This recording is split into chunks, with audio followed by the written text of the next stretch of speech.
Hi everyone, and welcome to Ask Christa, the place where you can ask questions about how to work through business challenges and workplace issues. I'm Christa Dhimo, and today's question is a big one.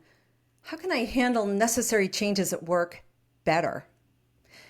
I'm recording this segment in April 2025, so this particular topic will resonate with a lot of people in our community, more than it would have, say, a year ago. I'm sure I'll receive a lot more questions about managing through changes and transitions, and this is a general question, meaning the person who submitted it did not describe how they currently handle necessary changes. So for today, we're going to think about necessary changes as things that are big changes and often very uncomfortable, disruptive, maybe even jolting.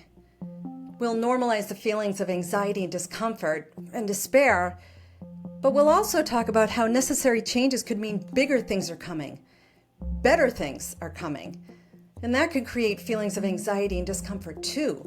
Maybe not despair, but change is change, and change is tough. And it's not because we aren't capable of it. For decades, we've all listened to people talk about change, or authors write about change and how change is really hard because we're not wired that way. But I'm not going to focus on what change is, or which ones are harder than others, or what change is difficult, or which changes are more scary. Today we're going to reframe the notion of handling change. And the resources I provide to you at the end of the segment will help with shifting our perspective. And the reality, we do much better at change than we usually give ourselves credit for. The place to start from is what we all know. Life is easier and less stressful overall when we have some level of predictability and stability. This is why the best change management strategies start with assuring everyone is aware of the current state and the gains expected from a change. And the best changes are transformative. But even if you are expecting a change and you understand how it's going to work and the purpose behind it, and even if you will benefit directly from it, change is still uncomfortable. It means losing some of the predictability and stability of our day-to-day, either in the current state or in the previous state before the change. Your day's not going to look the same as it usually does, and many times in work situations, we have very little time for a transition from what we know, or the current state, to what will be, the future state. And that's a large part of why change can be hard, especially in the work environment. It's not because we aren't good at it, although sometimes we aren't, but because it creates a tension where we often have to hear about it, learn about it, make immediate adjustments, learn how to manage it, and then we have to manage it, and then adapt with dignity and tact, all within moments, and certainly within a day of hearing about the change. Even those wired for change, wired for transitions, wired for transformation, always ready for the next step. People like me. Even we feel that life is easier when there's some level of predictability and stability. We have a certain amount of trust in our work environment such that we can put uncertainty and doubts aside, or at the very least, we can address them in the normal course of a day. We have more control over our time and our energy, more bandwidth, because there's some level of predictability and stability. Now let's talk about a few examples of necessary changes so we can move out of the theoretical and into the practical. Fill in the blank. There's a change coming at work that will affect most of you probably said budget, or maybe you said leadership team because there are a lot of leadership changes taking place where you are. Or you thought about a potential acquisition, either a company buying your company or your company buying another company. Then there are aspects of necessary changes that trickle down from the bigger changes. Maybe an upcoming office move, or some restructures taking place to accommodate contraction. Or maybe it's because of growth. Growth is good, and yet it's one of the biggest reasons why necessary changes come about in the workplace. On the one hand, growth often enables promotions and better development paths. But it might also mean you have to expand and hire a new percentage of your workforce, perhaps a big percentage of your workforce. Imagine hearing your company just landed 3 big client accounts and you'll need to increase your workforce by 30%. Great news, right? Well, In that case, you are gaining a lot. But what do you lose? Maybe your team gets split up and more specialized, or maybe you become more specialized and have to build a brand new team. Sure, it's good for everyone and probably really good for you, but it's stressful. What was previously predictable and stable is no longer that way. Now, I know that in truth, most people think about what they'll lose when it comes to a necessary change in the workplace. And still, the more awareness you have about what is leading up to the change, the more predictable it is for you and the more stable your day will continue to feel. You saw it coming. Even if it's disruptive, and even a little change can be disruptive, it is in fact easier to handle when there's some level of predictability. You will feel more stable too, and that's backed by empirical evidence. So going back to the question, how can I handle necessary changes at work better? For starters, I'm going to say what I always say when it comes to a more personalized workplace question. Look inward and think about what you need in a time of stress. Some tactics are the ones everyone knows about, and they cannot be understated. Breathe. Pause. Create some space. But also, listen to what's happening around you, because in times of stress, especially high stress, it's easy to feel alone. And that means trying to handle any stressful situation feels overwhelming.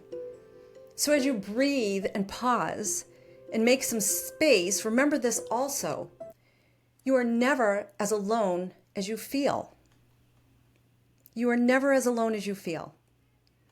As you're managing the stress that comes about from learning of a necessary change, I also ask you to reframe your thinking about change, to be less about how you handle it and more about how you can adapt to it. Some changes aren't easy to handle, and in the workplace, the answer might ultimately be to get another job. Or if you've been laid off, the answer might be to find your network, to feel immediately supported. Whatever your next step needs are, when you reframe handling change to be adapting to change, you are redirecting your energy toward your own growth and what will work for you. You also have a measure of control over how you adapt, and you are opening up to a mindset that can focus on smaller adjustments that lead to predictability and stability once again. When you have to handle a change, the change is happening to you, being placed upon you. When you adapt to change, you are sitting with a mindset of adjustments, and those adjustments can be less reactive and more thoughtful for what you may need. General techniques to do this include adopting a growth mindset, opening up and learning how to see things differently.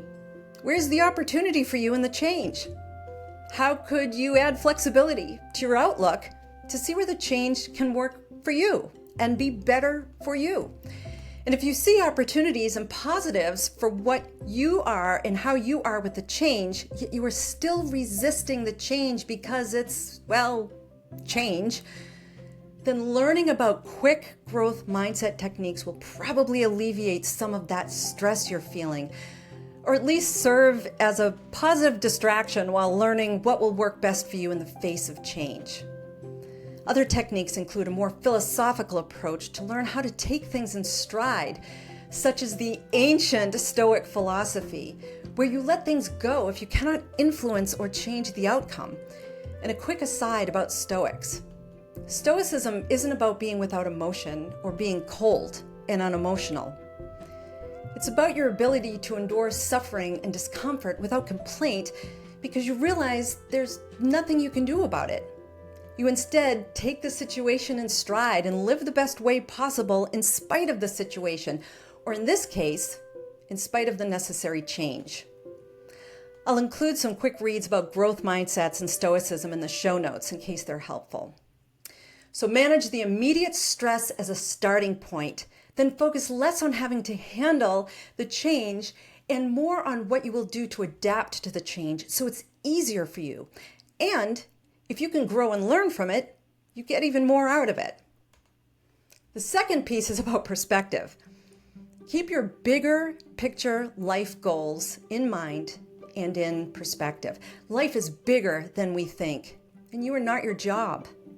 I tell people that a lot. You're not your job. Beyond your job, you have a bigger role to play in the world. And while some of you might be thinking, no, Christa, my work is my life, I challenge you to find fulfillment beyond your job. And maybe you love your business and you love your company and you love the work you do every day, and that's amazing. But you're probably reaching and impacting others beyond your job, right? And if you don't think you are, I'm here to tell you, you are. And if you aren't, I'm asking you to expand yourself beyond your job. If you are your job, if you identify so deeply with your job, it means that when necessary changes happen at work, and especially if your job changes as a result of that, which it probably will, then what happens to you?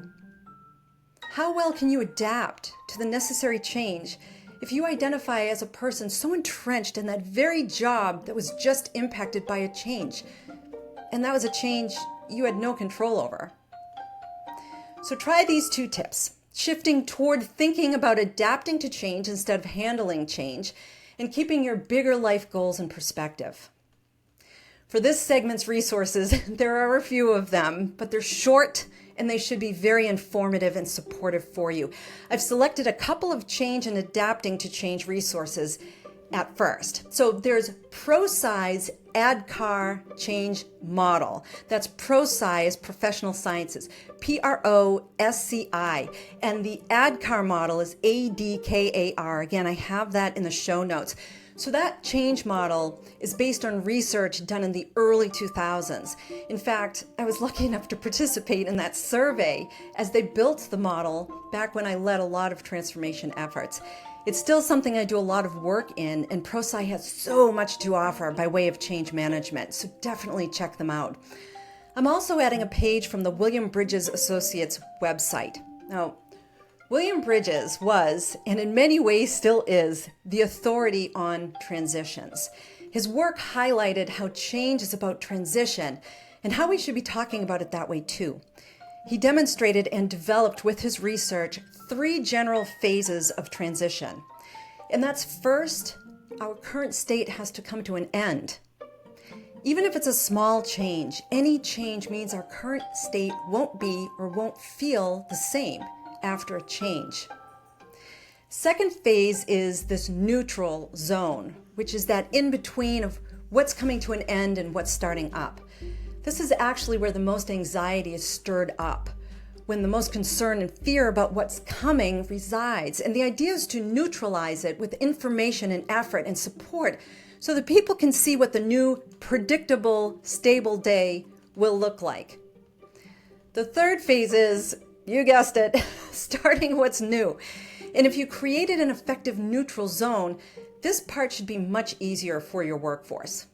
You see, William Bridges argued that change isn't about flipping a switch. It's about understanding what happens during the transition so you can get the most out of good humans working with you as you transition to a future state. You're going to find parallels, by the way, between the ADKAR model and some of the William Bridges work, and both are reflective of deep research, and the research is ever evolving. So again, if this is an area of interest, please continue to look at what the research is saying. It's business research, it's typically very easy to read, and you can find them in a lot of different areas and media components. I also have 2 brief resources about Stoicism as a philosophy from the Daily Stoic. The first is about the dichotomy of control. A lot of times change can feel uncomfortable because we don't feel like we're in control, and a lot of times we aren't in control. Again, that stability bit, the predictability piece. And most often we feel it's happening to us with very little time to understand it, absorb it, learn from it, that sort of thing. Learning to establish a different way of thinking about control and letting things be when you cannot control an outcome, in this case a necessary change, is not only liberating, but healthier too, and that's the basis of Stoicism. You can release the burden of resisting the inevitable and instead put your energy toward what you can control in how to make your work life better. Or in the case of a layoff, if that was the necessary change, how can you forge your next path in a way that improves what you can control? I've also included an 18-second clip from the Daily Stoics YouTube channel that gives a pretty good definition of Stoicism. Last, I've included resources about growth mindsets, and I think it's going to sound familiar to a lot of you. So there it is. I hope you go further into this topic. It's a really big one, and I've barely scratched the surface. So I'll be posting more about change management and transitions in the future. Remember, if you do continue to learn through this, as I've said, keep up with your resources. Aim to find the experts. Science is a process, and it's important to have the most up-to-date expertise, and business is considered a social science loaded with statistical analysis that's supported by evidence. It offers a lot of insights, and again, I think you'll enjoy it. As always, I appreciate your support, and I'm excited about how this podcast has started to take off. I'm humbled by it also. Thank you. I have a lot of questions coming in, so please like, follow, subscribe, and send in your questions. You can enter them in the YouTube video comments or on my podcast site, askchrista.com. That's Christa with a CH, and that's where I'm getting most of my questions, so thank you. And while you're there, sign up for the newsletter so you can receive weekly tips and additional resources too. And remember, if you encounter a business challenge or workplace issue, ask Christa.